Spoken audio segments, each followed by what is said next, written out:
Carlos Ramírez, consultor de riesgo político de Integralia y expresidente de la CONSAR. ¿Qué mejor que tú, Carlos, para poder analizar este tema? Gracias por estar con nosotros estos minutos. Comenzaría preguntándote, ¿qué tanto ves en esta decisión, una decisión analizada con los números que tiene México respecto a la recaudación? ¿O qué tanto es realmente una decisión política con miras al 2024? Muchas gracias. Buenas tardes a todos. Me parece que la respuesta contundente es: no hay un análisis serio respecto a las implicaciones que tiene un anuncio de estas características. Es bien importante señalar que es loable, por supuesto, el interés que el presidente López Obrador ha puesto en los adultos mayores. Tenemos un grave problema de pobreza en la vejez en el país y ciertamente tenemos que hacer más de lo que hemos hecho hasta ahora para apoyar a pues los prácticamente 10 millones de adultos mayores que tiene México. Sin embargo, un anuncio como el que hizo esta mañana el presidente, que ya lo había adelantado previo a las elecciones, es un anuncio a todas luces con una óptica cortoplacista, que me parece tiene el foco en la elección del 2024, que ya vio el presidente que redituó, digamos, finalmente el estar aumentando los montos de pensión universal que reciben los adultos mayores. Y ahora no solo eso, sino que baja la edad de 68 a 65 y promete duplicar. ¿Por qué es, me parece a mí, un acto de falta de responsabilidad del presidente? Porque el aumento que señala del presupuesto, que se va a duplicar el presupuesto de aquí al 2024, es apenas lo que va a ocurrir en los próximos 3 años. Pero el presidente no debe olvidar, y creo que ese debería de ser su mandato, de que el 2024 no se termina México, que México después de él va a tener que enfrentar enormes retos. ¿Cómo se va a financiar este programa al doble después del 2024? Porque lo que viene hacia adelante es una avalancha de personas en edad adulta que van a empezar a retirarse y por tanto el costo de este programa, que hoy parece trivial, que no lo es, pero que hoy parece trivial duplicarlo de aquí al 2024, en los próximos sexenios esta cantidad se va a multiplicar por 4 o 5. ¿De dónde van a salir los recursos? Entonces, me parece que es una decisión, o que busca ser una decisión cortoplacista con un objetivo claramente de orden político. No niego, reitero, la necesidad de apoyar de mejor manera a nuestros adultos mayores, pero hay que hacerlo de manera que no rompa las finanzas públicas y también que logre un equilibrio, con esto cierro, que logre un equilibrio entre lo que se conoce como el sistema de pensiones contributivo, que es mejor conocido como el de las AFORES, y el sistema no contributivo, que es este programa de adultos mayores. Hay que equilibrar esos dos programas para que funcionen bien juntos. Con esta decisión del presidente, materialmente, tira para abajo buena parte de los beneficios de la misma reforma que el presidente propuso del 2019. Justo a preguntarte qué consecuencias va a tener para quienes de alguna forma están haciendo este esfuerzo o también tienen esta oportunidad de empezar a generar ahorros hacia el futuro. ¿Para ellos tendrá una merma el hecho de que se destinen demasiados recursos a este programa social del presidente López Obrador, que es prácticamente el programa insignia? Pues, a ver, es que por un lado nos afecta a todos los contribuyentes, es decir, esto compromete la viabilidad futura de las finanzas públicas del país. Y reitero, el presidente tal vez se pueda salir con la suya en el sentido práctico de que las finanzas públicas durante su administración no sufran enormemente con esta decisión, pero lo sufrirán los próximos gobiernos. Los próximos gobiernos sí van a sufrir con esta decisión de manera muy significativa. Entonces, ¿quién va a pagar ese costo? Pues seremos los contribuyentes, los de siempre.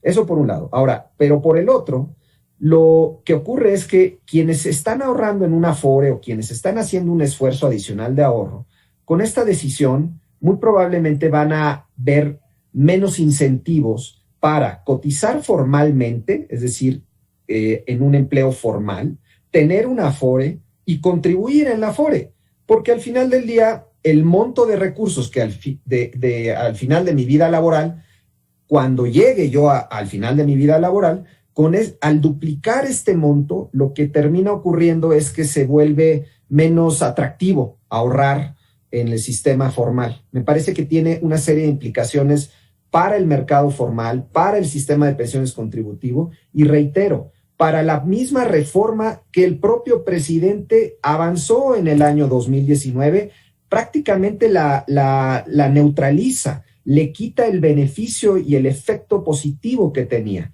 Por tanto, no puedo estar más que en desacuerdo con esta promesa del presidente, y me parece que tiene implicaciones muy serias y muy graves para el país. Discursos mañaneros, porque el presidente también decía que posiblemente, o más bien él asegura que la recaudación goza de cabal salud. Veía yo los datos que la recaudación del ISR en abril volvió a caer. ¿Qué tan cierto es esto que nos dicen en la mañanera? Pues no mucho.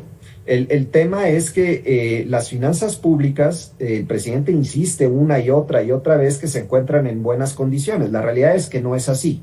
A ver, sí es cierto que resultaron menos afectadas y que el daño que pudo haber causado una caída de la economía como la que vivimos el año pasado a la luz de la pandemia fue menor a lo que uno hubiese podido imaginar al inicio de la pandemia, es decir, hace aproximadamente un año. En ese sentido, sí nos fue mejor en materia de finanzas públicas. Pero eso fue un efecto de una sola vez. Eso ocurrió por algunos eventos de alguna manera coyunturales. Por un lado, el gobierno terminó desmantelando todos los fideicomisos que tenía, es decir, los guardaditos que había ya no existen. Había unos fondos de estabilización que había dejado el gobierno anterior, esos fondos ya tampoco existen. Y entonces el margen de maniobra que existe actualmente en las finanzas públicas es muy limitado. Son finanzas públicas que se sostienen, que más o menos se han mantenido en cierto equilibrio, pero que son ya mucho más vulnerables y frágiles de lo que eran apenas hace 2 años. Entonces, cuando el presidente dice, vamos muy bien en la recaudación, me parece que pierde de vista que esto no es un tema de corto plazo, no es conseguir 3 pesos para pagar mañana este programa, es conseguir billones de pesos para las próximas décadas para financiar las pensiones. Por un lado, las del pilar no contributivo, las del programa de apoyo a adultos mayores, pero por otro lado toda la carga de pensiones que ya traía el país, que es muy significativa y que va a crecer de manera muy importante en los próximos años. Entonces, no es solo el hecho de que con esta decisión se aumenta de manera muy significativa el costo de las pensiones, sino que ya viene encima de un costo que se está incrementando año con año y ya nos está causando un enorme reto como país para financiar y encontrar recursos para fondear esas pensiones.